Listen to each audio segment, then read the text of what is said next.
support and defend the Constitution of the United States the Constitution of the United States against all enemies, foreign or domestic, against all enemies, foreign or domestic, that I will bear true faith that I will bear true faith and witness to, and allegiance to the same, and allegiance to the same, that I will obey the orders and I will obey the orders of the President of the United States of the President of the United States and the orders of the officers and the orders of the officers appointed over me, appointed over me, according to regulations according to regulations and the Uniform Code of Military Justice. and the Uniform Code of Military Justice. So help me God. So help me God.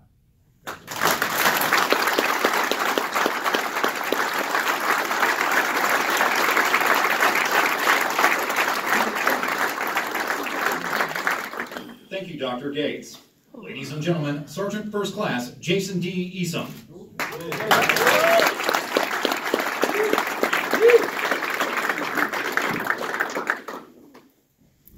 Well, I've never had to write a speech in my life until today. So Patrick Granville, I see you back there. I really appreciate what you did for Mr. Fannin. This is not easy. But good afternoon, and thank you all for taking the time to join my family and I for this wonderful occasion. First and foremost, I would like to thank God for allowing me to be here today. We all know that tomorrow isn't guaranteed to anyone. So I thank the Lord for each day that I'm permitted to make a difference. I know that without him, none of this would be possible. Next, I would like to say thank you for where'd you go? The great rendition of the national anthem. I don't know about you, but I still get goosebumps every time I hear the national anthem. Thank you, I really appreciate it.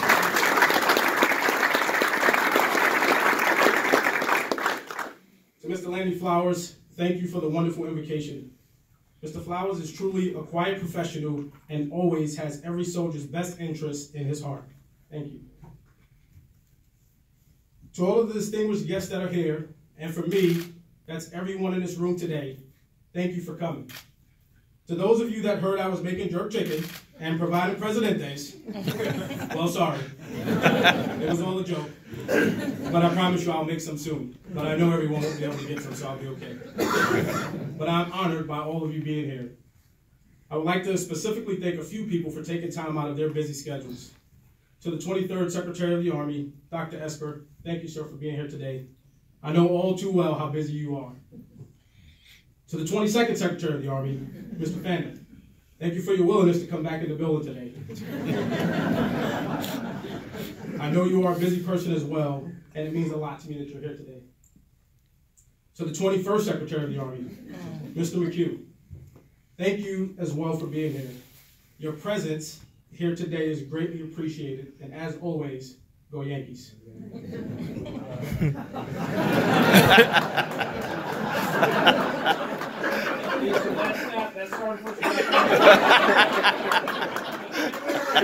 Yes, sir. I was joking. To the 32nd Undersecretary of the Army, Mr. Murphy, thank you as well for being here today. And yes, sir, we know the Eagles are going to the Super Bowl. Here we go again, sir. Down to an E5 before I get out there. But to our Chief of Staff of the Army, General Milley, thank you so much for taking time out of your busy schedule to join my family and I. I'm not going to say anything about the socks, sir. But, sir, I didn't realize this until a few minutes ago, but I, too, now have worked for about 7 Secretaries of the Army. So I think we're doing a pretty good job, sir. Thanks, sir. I'm up to E6. I got one more to go. I think we're doing a pretty good job, sir, and our batting average is pretty high. So, Al McKernan, sir, thank you for taking time out of your schedule, and furthermore, for taking a chance on a junior Army NCO years ago, and for giving me the opportunity to prove to you why the Army is truly the best in the business. And let us all say this together now. Go Army. Be Navy. Go Army. Be Navy. All right. Thank you, sir. To my OSD and Team Miles and families, I thank you all for being here today. I cannot possibly list you all individually, but I appreciate your attendance and unconditional support. Listen, I could be here all day thanking folks, so please know if I have not mentioned you publicly today, charge it to my head and not to my heart. My friends, former colleagues, and all distinguished guests, the bottom line is I'm honored by your presence. To the 33rd Undersecretary of the Army, Mr. Ryan McCarthy. Nothing about the beer, sorry. Thank you for your kind words and embellishments, and I promise you I will pay you back. To Secretary Gates, sir, I know just how much you love coming back to Washington, D.C.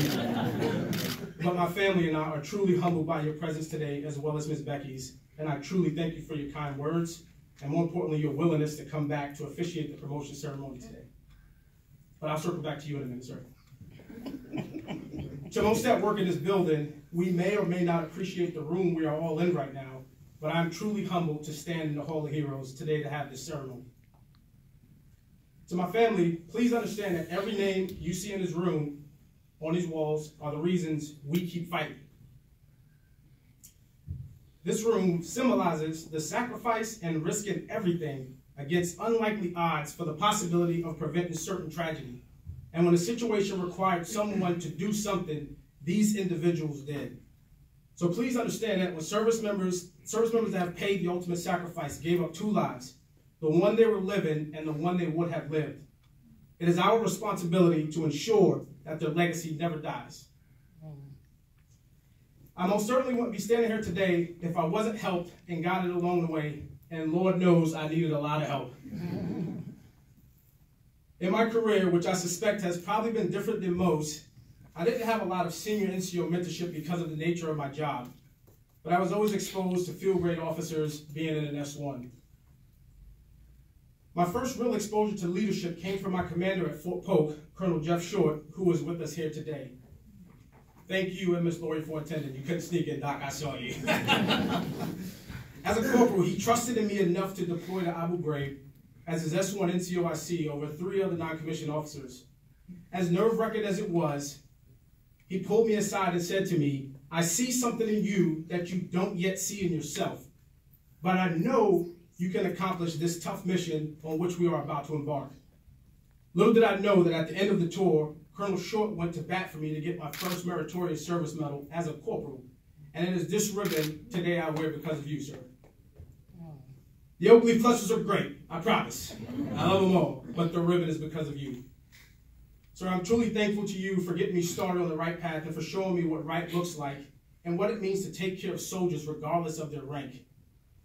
I can go on and on with other stories about why I'm here today, but that is the one moment in my career that sticks out the most to me, and it truly kept me in the Army.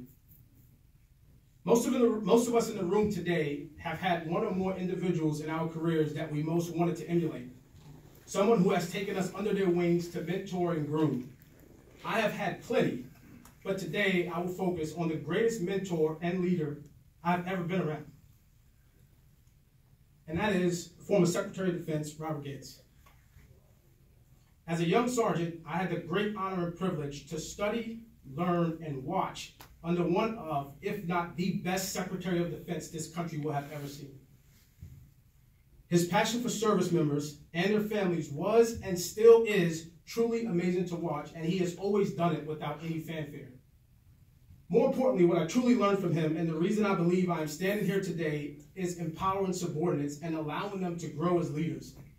He believed wholeheartedly in non-commissioned officers and always felt we were the backbone of the Army and the military as a whole. I won't go on and on about you, sir, even though it would be pretty easy. I could fill up the rest of this afternoon talking about your leadership traits that you taught me. But I wanted to present a small token of my sincere appreciation of your mentorship, leadership, and friendship. The beauty of this presentation is now that you are not a government employee, it doesn't require a legal review. So, sir, if I can ask you to join me up here briefly.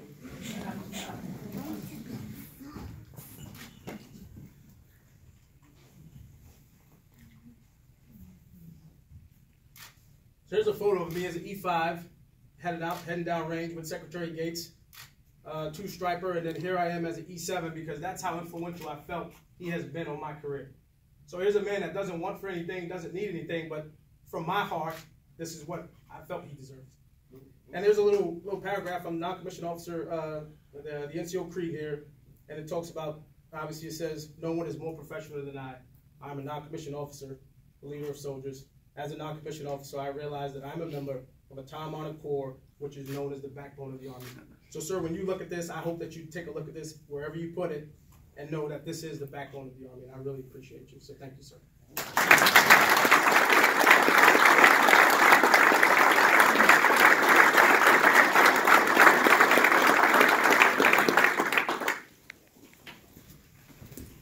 I would just like to say that events like today don't happen without a ton of behind-the-scenes work. And I would like to publicly thank Mr. Tony Hosky for a phenomenal job in making this day very special for my family and I.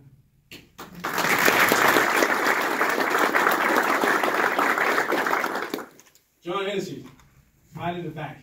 He's done a lot of behind-the-scenes work for my promotion ceremony as well. And he pushed me to make this day very special for my family. And so, John Hennessy, thank you, man. I really appreciate it.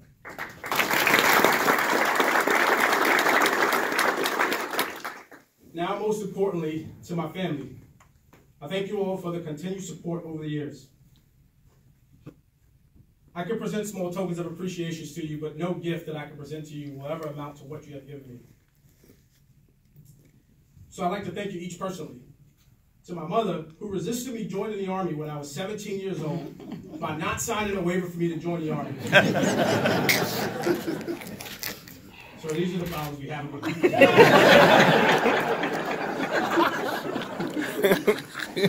Well, I forced her hand because I was turning 18 in September of 2000. So she finally realized that she was going to lose a battle one way or another. And she caved and finally signed early to let me go join the Army and start what I wanted to do. Now, 17 years later, standing tall, well, I'm still short, but you get the point. Looking good. I want to be in Hollywood. But I thank you, Mommy, for being a huge supporter and, more importantly, a great role model. Some of my siblings did that.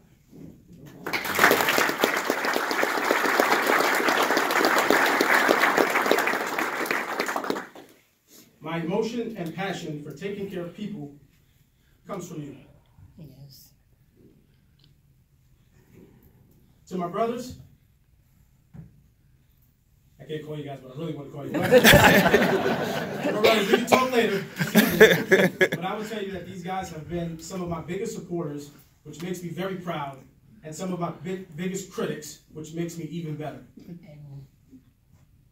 Nonetheless, I love them both for the tough love, and you're much appreciated. To my father-in-law and mother-in-law, thank you for the privilege and honor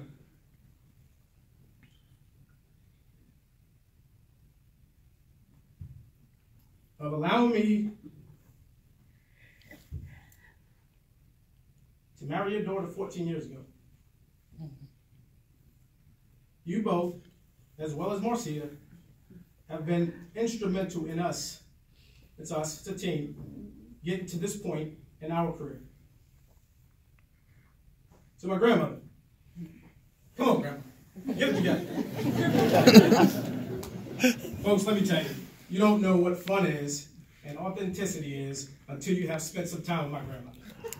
She is indeed the life of the party, and she's 25 at heart. I think 21 sometimes. But she is just an outstanding person, and I love you dearly. Thank you for being here. Thank you. Raphael, Theo, another mentor to me since day one. It's my uncle, a soldier for life, an AG professional. He has always coached and guided me along the way and still does to this day because we never stop being mentored and we never stop learning. Thank you for being here today as well. I know you wish you were back in Miami, but hey, thanks for coming. Wouldn't want to be any place else. Joining the Army was the second best decision I have ever made in my life.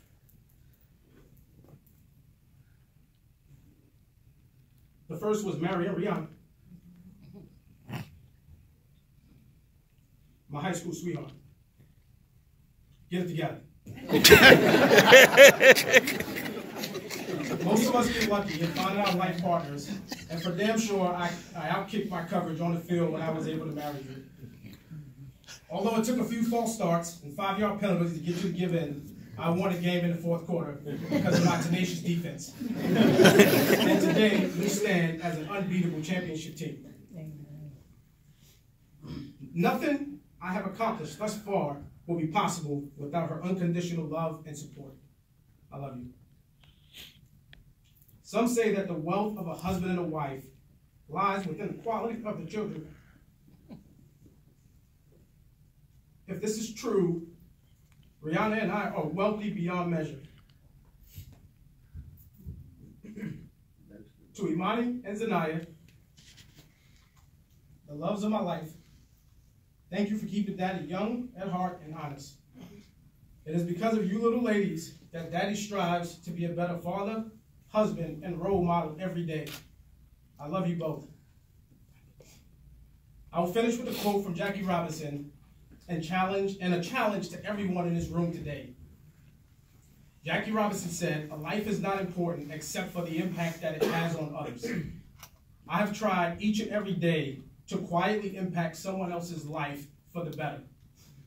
I challenge each and every one of you here to impact someone else's life purely out of the kindness of your heart and not for recognition. I thank you all for attending today. God bless you all.